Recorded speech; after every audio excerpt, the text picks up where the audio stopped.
चलिए एक बहुत इंपॉर्टेंट क्वेश्चन आप लोगों को बता रहे हैं।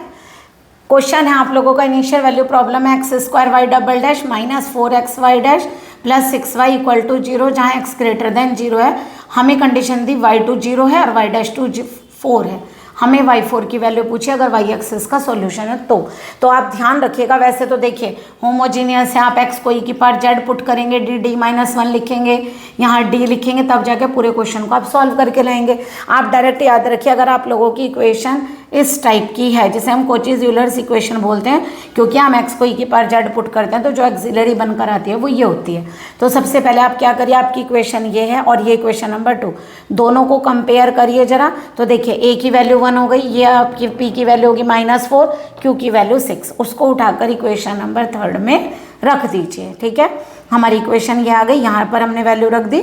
इसके फैक्टर आप कर सकते हैं, -3 m -2 0, m की वैल्यू 3 और 2 आ गई।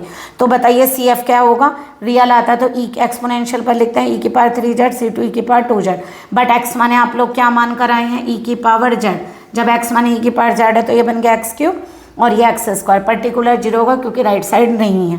तो हमारा सॉल्यूशन आ गया CF + PI हमने निकाल लिया, y' भी हमने निकाले। अब जरा अपनी कंडीशन पुट करिए, y2 0 है तो y2 यहाँ से निकालें, y2 0 है यानी 2 रख दीजिए तो कितना आ गया 8c1 + 4c2। तो यहाँ से अगर हम डिवाइड करें 4 से तो 2c1 + c2 इक्वल टू 0 यानी c2 की वैल्यू -2c1 आ गई। इसी तरह यहाँ रखिए 2 की वैल्यू, y' 4 है, 2 रखेंगे तो कितना हो गया 12c1 प्लस यहाँ पे x की वैल्यू को 2 रखिए, कितना आ गया 4c2, 4 से डिवाइड करिए 1 इक्वल टू 4, 3 × 12 और ये c2 की वैल्यू को -2c1 रखेंगे। तो बताइए -2c1 रखेंगे, c1 की वैल्यू कितनी आ गई 1, c1 1 रखेंगे तो c2 कितना आ गया -2। इसको उठाकर yx में पुट करिए तो yx की वैल्यू हमारी कितनी आ गई x³ - 2x²।